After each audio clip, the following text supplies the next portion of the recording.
নমস্কাৰ এই মুহূৰ্তত অসমৰ প্ৰত্যেকগৰাকী জনতালৈ দিবলৈ ওলাইছো ডাঙৰ খবৰ। আজি হৈছে 28 মাৰ্চ। আজি অসমৰ লাখ লাখ দুখীয়াসকললৈ কেইখনমান চৰকাৰী আঁচনিলৈ দিবলৈ ওলাইছো ডাঙৰ খবৰ। তো যিসকল মানুহে ভিডিঅ'টোত ক্লিক কৰিছে অনুগ্ৰহ কৰি ভিডিঅ'টো স্কিপ নকৰি প্ৰথমৰ পৰা শেষলৈ চাই থাকিব, কিয়নো এইটো ভিডিঅ'ৰ মাজত চৰকাৰী ঘৰৰ পৰা আৰম্ভ কৰি অৰুণোদয় 3.0 আঁচনিলৈ কেইখনমান গুৰুত্বপূৰ্ণ খবৰ আপোনালোকক প্ৰদান কৰিম। অনুগ্ৰহ কৰি ভিডিঅ'টো স্কিপ নকৰি প্ৰথমৰ পৰা শেষলৈ চাই থাকিব। লগতে মোৰ চেনেলত নতুন হলে প্লিজ চেনেলটো ছাবস্ক্ৰাইব কৰি মোৰ লগত থাকিব।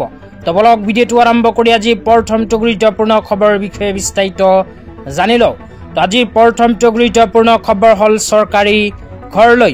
তো আপোনালোকে মোবাইল স্ক্ৰীনত চাব পাৰিছে চৰকাৰী ঘৰলৈ এনেকুৱা এখন আপডেট ইতিমধ্যে আমাৰ হাতত আহি পৰিছে। তো ইয়াতে কি লিখা আছে পঢ়ি বিতংভাৱে আপোনালোকক বুজাই দিছো। ইয়াতে লিখা আছে দ্য আৱাজ plus survey 2024 has been launched in Assam to include potential eligible beneficiaries for প্ৰধানমন্ত্ৰী আৱাস যোজনা গ্ৰামীণ। তো যিসকল মানুহে এতিয়ালৈকে চৰকাৰী ঘৰ পোৱা নাই সেই সকল মানুহক অসম চৰকাৰে চৰকাৰী ঘৰ প্ৰদান কৰাৰ বাবে আৰম্ভ কৰিছে আৱাস প্লাছ 2024 সাৰ্ভে। তো এইখন সাৰ্ভে যদি আপোনালোকে নিজৰ নাম অন্তৰ্ভুক্ত কৰিব পাৰে তেন্তে 1,30,000 টকাৰ চৰকাৰী ঘৰ আপোনালোকে লাভ কৰিব। তো কেনেকৈ এই সাৰ্ভেত আবেদন কৰিব হে আপোনালোকক জনাই দিছো। তাৰ পিছত লিখা আছে citizen can participate via survey with the help of surveyor. তো আপোনালোকে যদি এইখন সাৰ্ভেত নিজৰ নাম অন্তৰ্ভুক্ত কৰিব বিচাৰে তেন্তে নিজৰ পঞ্চায়তত গৈ সাৰ্ভেৰ সৈতে যোগাযোগ কৰিও কৰিব পাৰে আবেদন। 2 নম্বৰত কৈছে সেল্ফ সাৰ্ভে উইথ EKYC। লগতে আপোনালোকে নিজে যদি বিচাৰে তেন্তে আপোনাৰ হাতত থকা মোবাইল ফোনটো দি নিজেও এইখন সাৰ্ভেত নিজৰ নামখন অন্তৰ্ভুক্ত কৰিব পাৰিব। তো অন্তৰ্ভুক্ত কৰাৰ সময়ত বা আবেদন কৰাৰ সময়ত কি প্ৰমাণ পত্ৰৰ প্ৰয়োজন হ'ব আপোনালোকক জনাই দিছো। প্ৰমাণ পত্ৰৰ ভিতৰত কোৱা হৈছে ফেমিলি মেম্বাৰৰ আধাৰ কাৰ্ড, তাৰ পিছত কোৱা হৈছে জব কাৰ্ড আৰু বেংক একাউণ্টৰ লগত আধাৰ কাৰ্ড লিংক থাকিব লাগিব। তো বেংক একাউণ্টৰ লগত আধাৰ কাৰ্ড লিংক থকা একাউণ্টখন হ'লেই আপোনালোকে কৰিব পাৰিব চৰকাৰী ঘৰৰ আবেদন। তো যিসকল মানুহে চৰকাৰী ঘৰ পোৱা নাই সেই সকল মানুহৰ বাবে অসম চৰকাৰে লৈ আহিছে এক সোণালী সুযোগ। লগতে যিসকল মানুহে আগতীয়াকৈ চৰকাৰী ঘৰ পোৱাৰ কাৰণে আবেদন কৰিছিল সেই সকল মানুহক অসম চৰকাৰে 2025-26 চনৰ বাজেট ঘোষণাৰ সময়ত প্ৰদান কৰিছে চৰকাৰী ঘৰৰ প্ৰথম কিস্তিৰ টকা।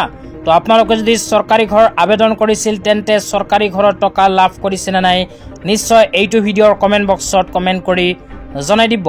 বহু মানুহে ইতিমধ্যে চৰকাৰী ঘৰৰ প্ৰথম কিস্তিৰ 37,500 টকা লাভ কৰিছে। তো এতিয়া আপোনালোকক দিবলৈ ওলাইছোঁ আজিৰ দ্বিতীয়টো খুবেই গুৰুত্বপূৰ্ণ খবৰ। তো আজিৰ দ্বিতীয়টো গুৰুত্বপূৰ্ণ খবৰ হ'ল অৰুণোদয় 3.0 আঁচনিলৈ। তো আপোনালোকেও যদি অৰুণোদয় 3.0 আঁচনিত আবেদন কৰিছিল তেন্তে অনুগ্ৰহ কৰি ভিডিঅ'টো স্কিপ নকৰি চাই থাকিব। লগতে যিসকল মানুহে অৰুণোদয় আঁচনিত নতুনকৈ আবেদন কৰিব বিচাৰে সেই সকল মানুহেও ভিডিঅ'টো স্কিপ নকৰি চাই থাকিব, কিয়নো চৰকাৰৰ ফালৰ পৰা ইতিমধ্যে অৰুণোদয় 3.0 আঁচনিলৈ এখন বিশেষ আপডেট প্ৰদান কৰিছে। তো কি আপডেট প্ৰদান কৰিছে আপোনালোকক জনাই দিছো। তো ইয়াতে লিখা আছে 2025-26 বিত্তীয় বৰ্ষৰ বিকাশিত অসমৰ বাজেট অৰুণোদয় 3.0 আঁচনি। তো অসম চৰকাৰে 2025-26 বিত্তীয় বৰ্ষৰ বাজেটত অৰুণোদয় 3.0 আঁচনিলৈ এখন বিশেষ সিদ্ধান্ত গ্ৰহণ কৰিছে। ইয়াতে লিখা আছে অৰুণোদয় 3.0ৰ জৰিয়তে অৰুণোদয়ৰ হিতাধিকাৰীৰ সংখ্যা 37.2 লাখলৈ বৃদ্ধি কৰা হ'ব। তো ইয়াতে কোৱা অনুযায়ী অসম চৰকাৰে অৰুণোদয় 3.0 আঁচনিৰ জৰিয়তে 37.2 লাখলৈ বৃদ্ধি কৰিব অৰুণোদয় আঁচনিৰ হিতাধিকাৰী।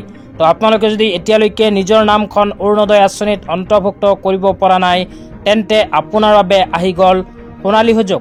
অসম চৰকাৰে আকৌ নতুনকৈ আৰম্ভ কৰিব অৰুণোদয় আঁচনিৰ আবেদন। তো অৰুণোদয় আঁচনি যদি আবেদন কৰিব বিচাৰে তেন্তে এইটো ভিডিঅ'ৰ কমেণ্ট বক্সত কমেণ্ট কৰি জনাই দিব। লগতে মোৰ চেনেলটো ছাবস্ক্ৰাইব কৰি মোৰ লগত থাকিব। তো আজি ইমানেই, ধন্যবাদ।